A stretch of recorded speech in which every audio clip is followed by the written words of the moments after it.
What's up, Rad Dads, and welcome back to another episode of the Rad Dads podcast, hosted by none other than the two raddest dads on the East Coast. In studio with me tonight is Rob, and we also have a special guest on, Isaiah. Isaiah, welcome to the podcast. Thank you so much. I'm happy to be a part of this Rad Dad show. We're happy to have you.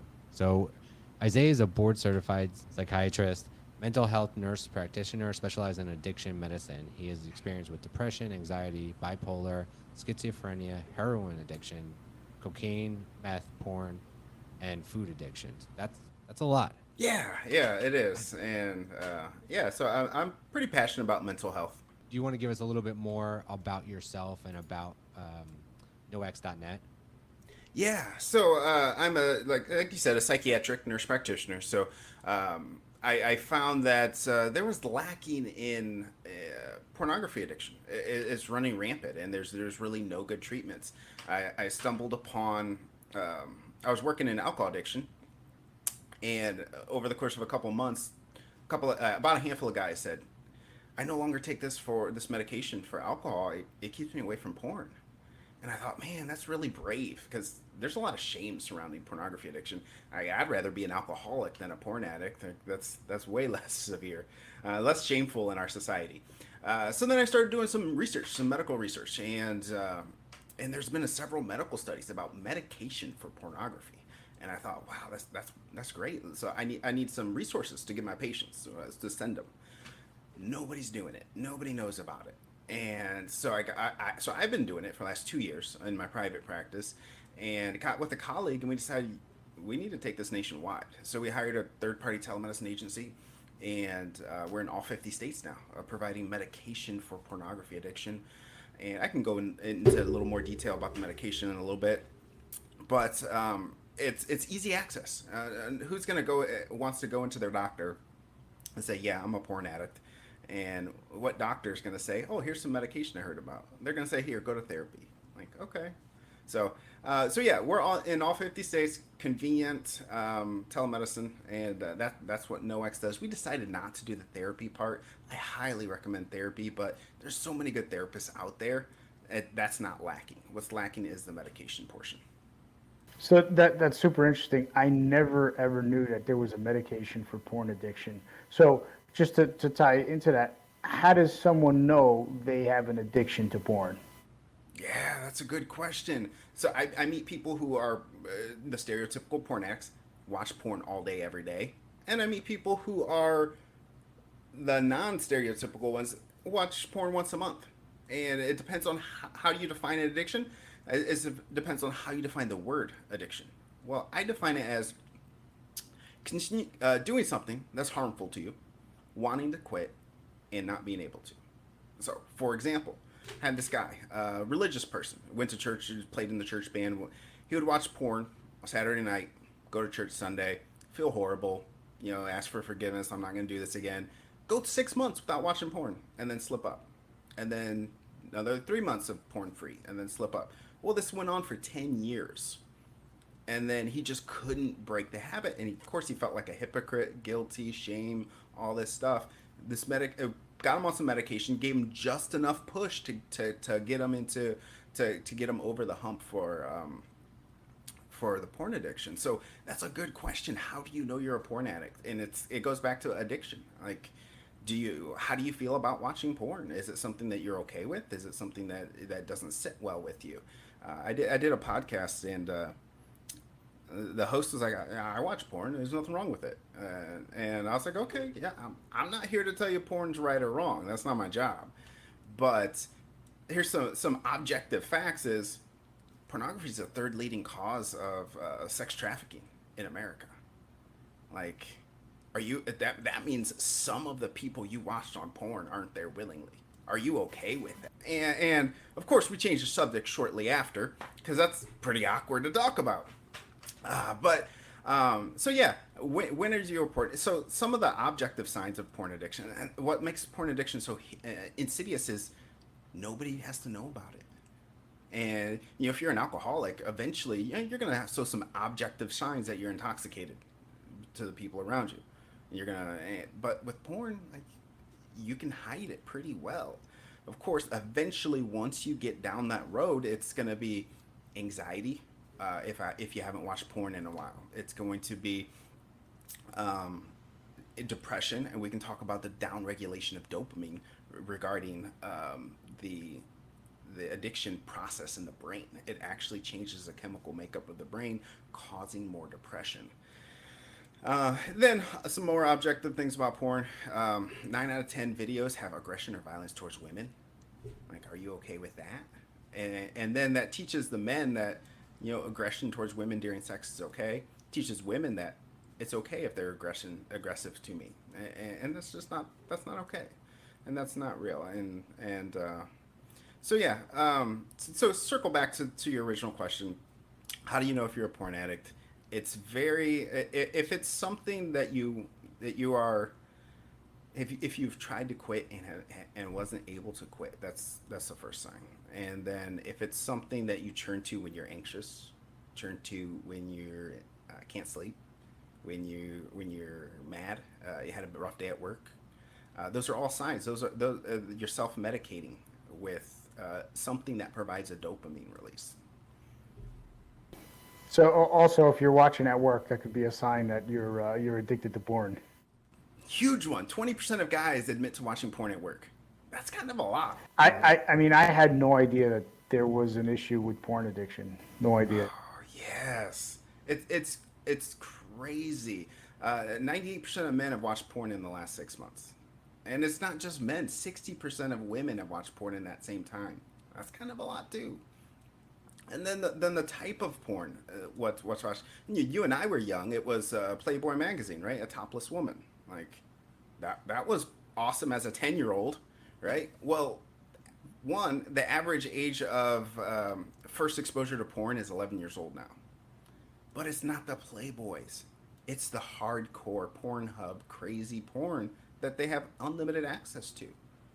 So when we were growing up, it was a dirty magazine in that one weird uncle's closet that you would find once a month, and you would hit the jackpot, and then you may not get access for another 6 months, right?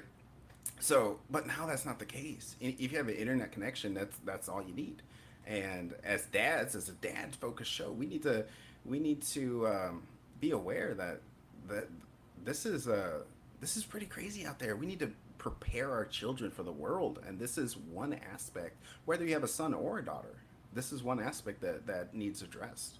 Yeah, I think it's something as a father that is important, as you said, to be addressed, regardless if you have a son or a daughter. And I think it's educating them. I think it's going to be a much more awkward conversation for fathers with daughters than it will be fathers with sons. But it is awkward any way you slice it or dice it. One of my questions that I actually wrote out to ask you was, so what's the difference between when we were kids in the 90s, say in the 90s, Mm-hmm. and looking at Playboys or Penthouse versus, or VHS, because we did have VHS back then. Remember, it is true. Like there's a drastic difference between what we saw as children and what these kids are seeing as children. Yeah. A huge difference. And so one of the things that I'm very curious is, you talk about porn addiction, and you have, four daughters. How do you protect your kids from porn? How do you, all our kids, and I have a 11 and a half year old, he has a phone already. How do you regulate that? How do you make sure that doesn't happen, especially with dynamic IPs, which makes it more difficult to block stuff coming in and out of your network? Right. Yeah, that's a hard question to answer, but it's necessary. So yeah, I have 4 daughters, age 2 to 11, and I told my girls, I said, I'm going on the Rad Dad Show, which is pretty cool name, by the way, and they said, are you going to just sit around and tell dad jokes the whole time? And I was like, well, I'm pretty sure that telling a dad joke is a requirement of the guest to be on the show. So I thought, maybe you're not far off. So this one's for my daughter, Kara. She goes, Dad, tell the Captain Hook joke. It's like, okay. All right. So where did Captain Hook get his hook hand? He got it at the local secondhand store. But more interesting is what makes a joke a dad joke? What's that? When it becomes apparent. Oh, he's loaded with them. That's Oh awesome. yeah. Yeah. So, but yeah, I have four daughters. My oldest, Maya, she's amazing, amazing, and she's into jujitsu, and this is actually what got me into it. I heard a statistic: 1 out of 4 women are raped or molested by age 25. And that just blew my mind. I was like, I have four daughters. I was like, we got to do something, uh, and so I looked around, and the most reasonable martial arts to prevent rape, I would assume, would be jujitsu. It was like ground on the ground wrestling type thing. So they're into jujitsu. She just competed at her first competition early in the month. Got third place. It's wonderful. I'm so proud of her. Wow, that's amazing. Yeah, yeah. So, but yeah, as a dad of four daughters, that was one of the reasons why I started this company. Um, I heard this phrase: "You have to be the man you want your daughter to marry," and that right there changed my life. And I was like, "No way!" Mind blown there. And then I got to thinking, how are my daughters going to find a spouse who hasn't been influenced by porn? And I'll say all people influenced by porn are bad, which isn't. But it goes back to the statistic: 9 out of 10 videos have aggression or violence towards women in porn. Do I want my daughters being treated like that by their husbands? Like, no. So then I was like, I have to do something. And it started this company, and even if we make a dent, a 10% dent in the porn addiction, it's gonna help. So how do we protect our kids? First, you have to talk with your kids. And you said it before, it's awkward. But I always say it's only awkward if you make it awkward.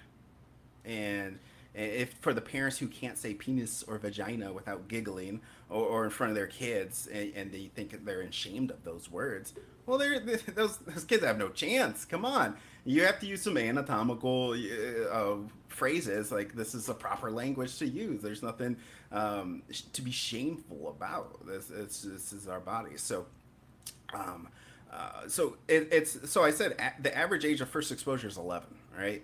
But that kids start younger. So out of all the pediatric patients, 17 and under who watch porn, 22% of porn is consumed by 8 and 9 year olds. That's 1/5. Wow, that's insane. Crazy. So it's not. That's a crazy statistic. It's never too early to talk to your kids about porn. There's a good book, Good Pictures, Bad Pictures, for like the younger kids, 6, 7, 8, things like that. And it just talks about pornography and what good pictures, bad pictures, obviously. Um, and you just have to talk to your kids. Define, this is what pornography is. Read the definition from Google if you have to. That's fine. But your kids, 94% of kids are going to be exposed to porn by age 14. So it's gonna happen. I always say there's a storm coming. Let's grab an umbrella. We know it's gonna happen. Let's prepare for it. Give your kids the vocabulary they need. This is what porn is. This is what I expect you to do if you are exposed to porn. Whatever you as a parent decide. I told my kids, identify it for what it is. In your head, say this is pornography. Then turn around and come tell an adult. Come tell mom or dad. And as dads, our job is to not get angry, not to get too angry. If your kid was exposed to porn at the neighbor's house by their older brother, cousin, whomever, yes, you should be upset.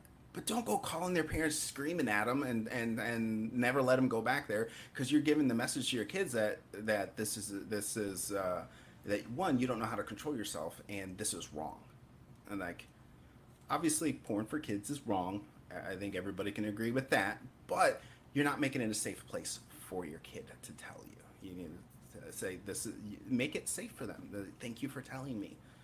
How did that make you feel? What did that feel like? Because internally we all have a conscience, and I was 10 years old when I was exposed to porn on a VHS tape, right? So I knew it was wrong. Deep inside my chest, I knew, like, I shouldn't be watching this. But I was 10 years old and I couldn't look away. Right?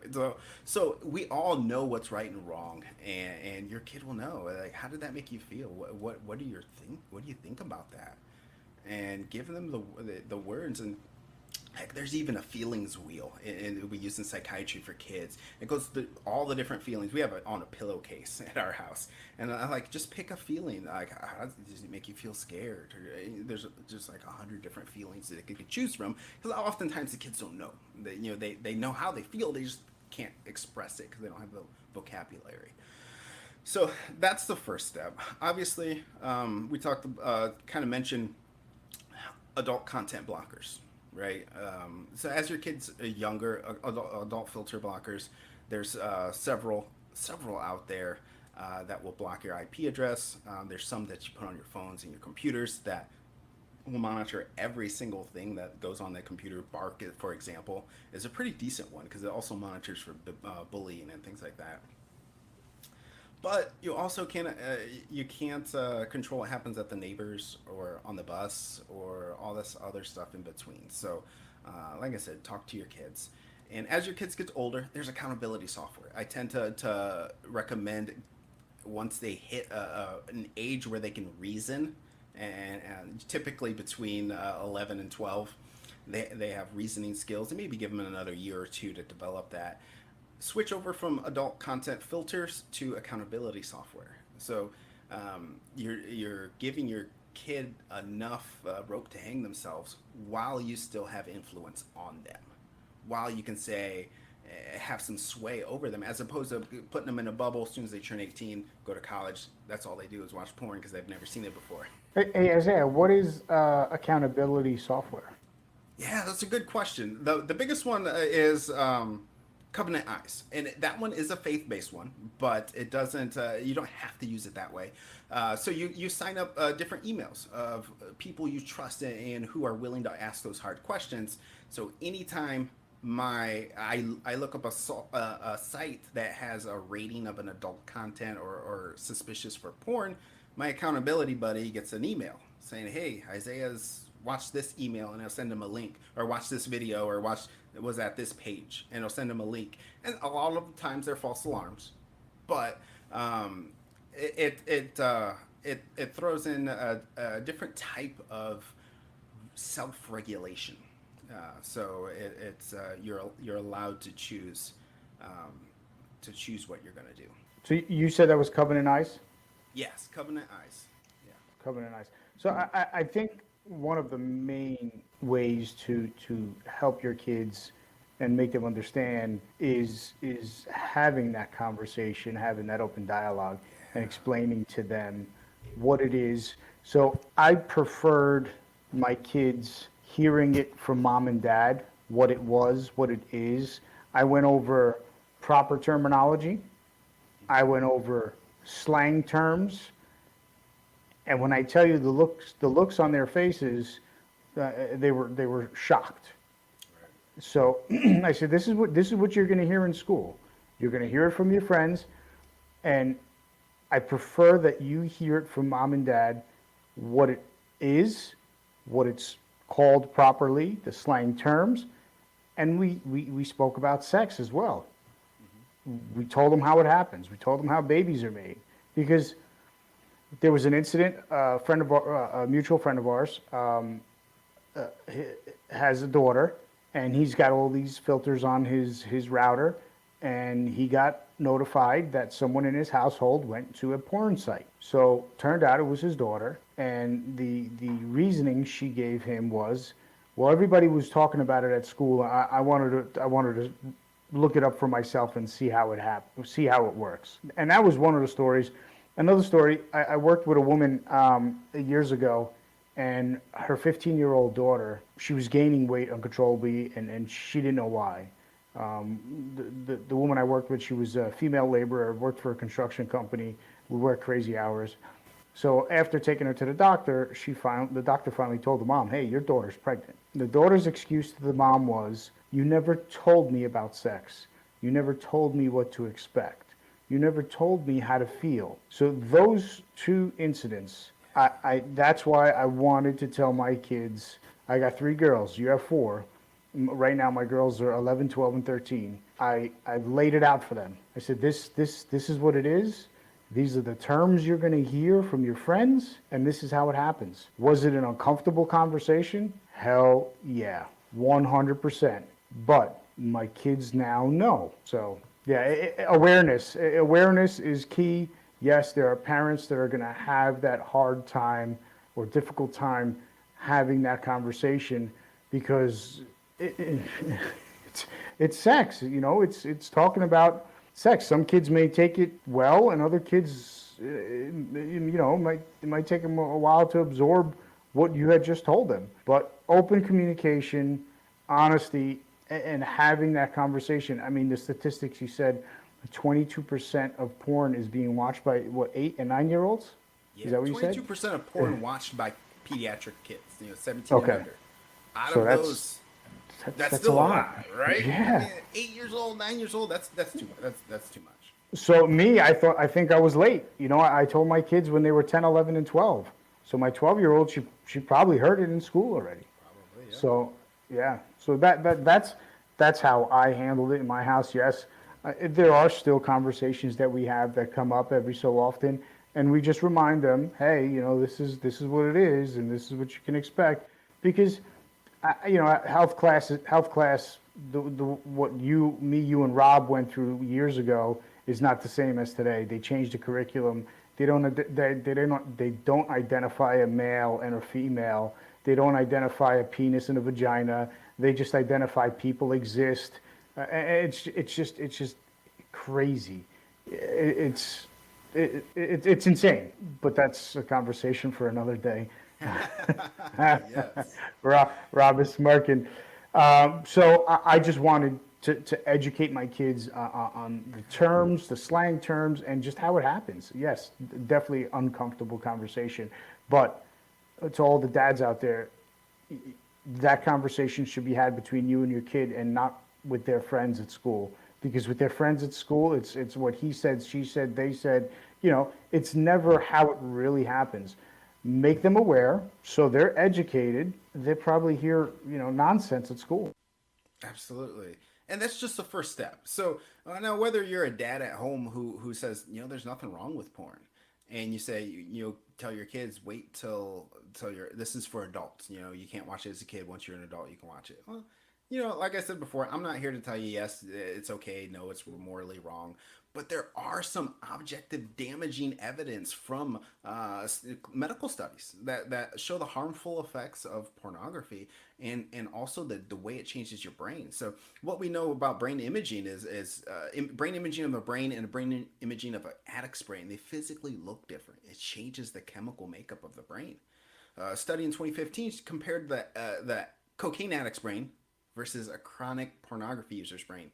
Those changes were almost identical. And that study went on to tote that pornography is more addictive than cocaine. Why? Because of the availability, affordability, and anonymity. Nobody has to know. It's completely free, and it's everywhere. But it does the same stuff to the brain. Releases that dopamine. And then, like I mentioned before, downregulation of dopamine. And a long story short, what it does is it makes you depressed. Your brain says, there's way too much dopamine in here. This isn't right. I need to achieve homeostasis. So your brain starts turning off dopamine receptors, saying, I got too much. I need to turn it off. When you turn off dopamine receptors, you're going to get depressed. And that's how chronic porn users get depressed.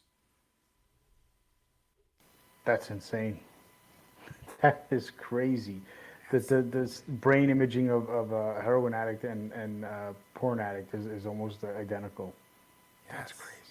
They don't tell you that when you first Google porn, right? There's no disclaimer about it. No, there's no warning sign. And yeah, like I said, it's the silent epidemic because a lot of people are addicted and nobody knows about it. For treatment of porn, what would your recommendation be? Therapy and medication, or straight to medication? I know you have a business behind the medication piece. Right. Oh, definitely therapy is the gold standard. And I definitely recommend that. Here's the thing. People go through therapy and they don't change. It works as long as you're motivated. But this is oftentimes by the time people want treatment for therapy, want treatment for pornography, their life is in shambles. Their wife caught them watching porn. watch porn at work, they're on probation at work, getting ready to lose their job.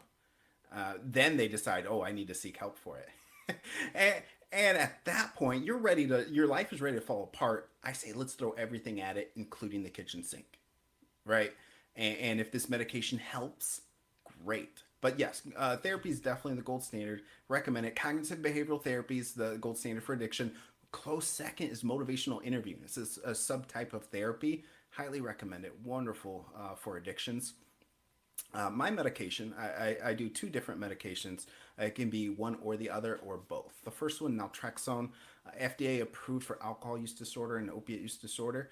How it works is one, it makes a person less impulsive overall.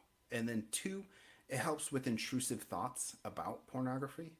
And then three, it limits the endorphin or dopamine release from external activities. So first question I usually get is, well, is it going to limit my dopamine release from exercise, from having sex, from hugging my kids? Short answer is no. It does differentiate the internal versus the external stimuli. It is used as a weight loss medication, so it is like the comfort food people use. I'm anxious, let me eat some ice cream. That it helps to reduce that, so that's why they use it as a weight loss medication. Second question I get is, will it affect my libido? No, this medication it won't, and that's the beauty of it. And actually, one study of naltrexone actually increased people's libido. So that's the first one, most popular, obviously, because of the libido. The second one, citalopram, any common SSRI, it's a common antidepressant. If you know anything about antidepressants, most common side effect is sexual dysfunction, decreased libido, inability to orgasm or ejaculate. Well, I took that, and there's been several studies. I'm not the first one to do it. I didn't invent anything. I just read the medical research and said, hey, no one else is doing this. So we took that side effect from the medicine and turned it into our main indication. So oftentimes people who are single, who are not sexually active, teenagers, early 20s, college students who aren't sexually active, with big presence in Christian colleges, things like that. This medication reduces libido. If you're not actually sexually active, that's not going to be a huge issue for you. So does porn addiction affect intimacy with your significant other? Absolutely. That's a great question. I'm glad you asked that. So yes, it affects intimacy several different ways. One, it changes your sexual expectations. Because porn, you and I kind of know in the back of our head, it ain't real. These are actors and actresses, right? You can't start orgasming. Your spouse can't start orgasming within 30 seconds of starting, right? That's not real. And so then your expectations are false. Not only the intensity of intimacy, but also obviously the looks. These people are all kinds of the ideal body for our society, and that may not be the case for everybody. But then it changes your partner's self-esteem. If your partner knows you're watching porn, they think, what's wrong with me? Why do they have to do that? Am I not pretty enough? Am I not good enough in bed? And then oftentimes people who watch porn, they want to mimic what they saw, right? Try some new stuff.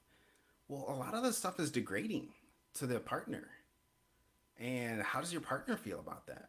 Do they feel they have to do that to please you? Even though they feel a little bit of shame or degradation about it? Like that's going to drive a wedge right in your relationship. That's hard stuff. Yeah, I can see where people try to take what they watch on TV or in porn flicks to the bedroom with their significant other, and I can definitely see how it could be going the wrong direction. Absolutely, yeah. So how has become a father changed your life, and what has it taught you? Yes, that's a good. Now, is that about porn or just in general? Just in general, just being a dad and having kids and raising your kids. That's phenomenal. It's obviously the best experience of my life. I didn't know. You just don't know you can love somebody that much, and how amazing it is to see like a little part of you grow up It's amazing. I'm taking my two of my daughters on a daddy daughter camp this weekend. We're going for 3 days. It's a daddy daughter camp. It's all planned for them and everything. It's I'm excited about it, and I love taking my girls to daddy daughter dances, which my wife kind of pokes fun at me because I was a kid in high school. I really never did dances. I never went to prom. Not that I couldn't get a date or anything, but I was like, oh, this is a waste of time. But with my daughters, I love taking them to daddy daughter dances and dancing with them and then looking like an idiot and laughing because and I really analyze this because my wife really she really gets on me about it because I take them to a lot of like we travel for like an hour or two away to find a daddy daughter dance. We go to like 10 a year. Of course, I have 4 daughters. But I analyze this. Why do I like this so much? Because dating, and even when you're married, there's just a little part of you that says, "Are you sure they like me? Do they really like me 100%?" But with my daughters, there's no question. I know they're in love with me because they're my daughters, and I love them back. And that right there gives me the freedom to look like an idiot on the dance floor at a daddy daughter dance, and that just that's so fulfilling. But those are everlasting memories that you're creating with your daughters, and something that they can always say that, my father was always there for us or for me. Yeah, That's a special bond. That's absolutely. that's amazing. How has becoming a father changed your life, and what has it taught you? Obviously, it made me way more responsible. I had to sell my motorcycle. I was an ER nurse, so I saw all the horrible stuff with motorcycles, and I still did it. But once I had a kid, I was like, nope, I can't, I can't go dying on her. I need to be there. So, changed my life. Obviously, made me more responsible. What was the second part of the question? What has it taught you? Like Oh, like our kids teach us so much. yes. Teaches us that human nature uh, human nature is just to rebel, and we have to rein that in, and we have to teach yourself discipline because uh, my kid at the age of 2 started lying. I'm like, who taught you how to lie? Like, my one daughter, they're 8 months apart, so they're almost like twins. Like, Sophia, did you poop in your diaper? No, Karis pooped in my diaper. Like, no, like, no, no. That's it. Like, how do you even lie? So it teaches me like how I have to be disciplined. And I have to teach my daughters discipline. All my daughters are different, and you have to parent them differently. And I was raised by the old school parents, and like we aren't going to treat our kids differently. I'm like, they're different people. I'm going to treat different people differently. And so two of my daughters are homeschooled. One goes to public school. Why? Why? Because she needs the structure in her life. She needs that extra help that the professionals can provide her. The other two, academically, no problem. That one has a little more behavioral issues and needs that structure of the school. And we do homeschool. We never said we're like radical, crazy homeschool people that never gonna go to school. Like, we're gonna do what's right for our kid, and for this kid, it's school. That's what's right for her. So, so yeah, that teaching. That's one thing I learned is kids are different. You have to treat them differently. Obviously, equal. Not going to treat one kid better than the other, but they respond differently. My one kid, of course, spanking is kind of a taboo subject. I'm not opposed to it. My one kid, you can spank her until she's blue. She won't get the message. My other kid, I just tell her she's gonna get a spanking, and she straightens up like that. You don't even need to do anything. So, yeah, just being flexible with it as a dad, it's learned a lot. All right, I think we're on to the rapid fire round. So, All right. started off. You already did the hardest question, and you provided 2 answers. So, we'll bypass that. So, favorite food, Tacos. favorite book, A book series called The Land. It's a lit RPG, a literary role playing game. Is a genre. It's a little bit nerdy, but I like it. it's definitely nerdy. Favorite sports team? Ohio State Buckeyes football team. Boy. Where's that? Did you see that sign right behind Sal's head? Yeah, Georgia. Let's see how Favorite they dad do this moment. year. Yeah. Oh, I'm sorry. Favorite Dad dad moment? Yeah. Daddy-daughter dances. Yeah, I could hear that. Favorite vacation spot? Oh, I hate vacations. My wife hates me for this. I absolutely hate vacations. Why? Because I go out and spend money to go take care of kids who are out of their routine, so it makes everything 10 times harder. And then I'm exhausted. Then I get home and I'm tired. And I don't like new things. I always say when I actually just came back from vacation yesterday, I need a vacation from the vacation. So when my kids were younger, yes, that was the case because you got running around, they're out of their element, they're out of their routine. But now that they're somewhat self-sufficient, it's enjoyable. But there's still, a lot of work to be Yeah. done when you're on vacation. Absolutely. I always said I'm going to save my vacation money, buy a lake house, and just sit there and look at the water. That's my Yeah, vacation. that's awesome. I mean, for us, the kids just like being in the pool. So we're just going places that have pools now. We went to Boston. Yeah. We're like, we're going to do all this historical stuff. We did the first day, and the kids were miserable. I was like, all right. We went to the pool. They were ecstatic. I was like, Yeah. we didn't come to Boston to sit in the pool.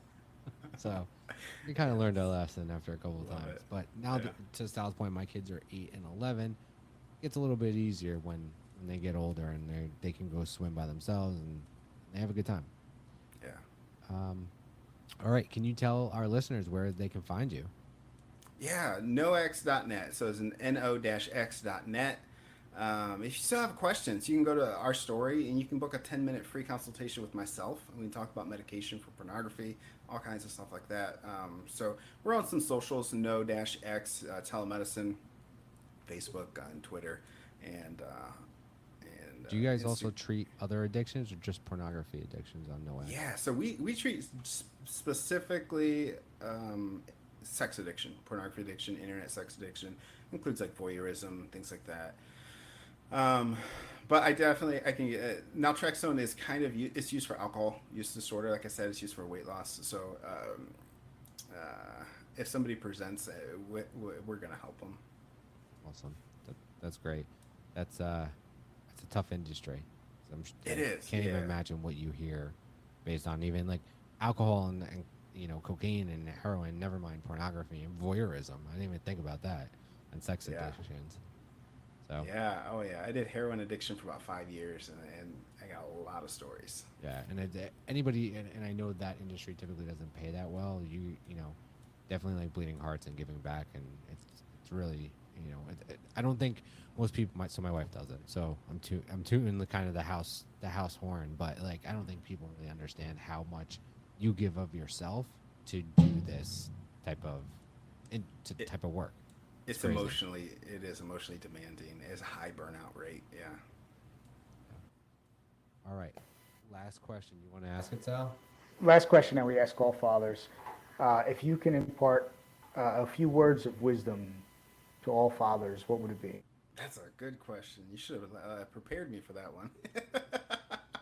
uh, It could be about your industry, what you do. It could be about raising kids and stuff like that. Just anything. yeah. I mean, It could be faith based, whatever. right. Yeah. So, I mean, unfortunately, my wife makes fun of me. I'm the porn guy now. So, talk to your kids. Talk to your kids. This is very important. I talked to a lady in her 40s who still remembers the moment her neighbor kid exposed her to porn, and she still gets a disgusting feeling. And she was like 10 years old. Like, this is important to talk to your kids. These events are going to change their lives, and it's up to you to shape them how they're going to change their lives. And it could be a positive or it can be a negative. Couldn't agree more. All right, Isaiah. Thank you so much for coming on the show. We really appreciate it and all your insights onto this. Thank you so much for having me. Yeah. Sometimes uncomfortable subject to discuss. It is. Yeah. Isaiah, it was a pleasure meeting you. Thanks for coming on.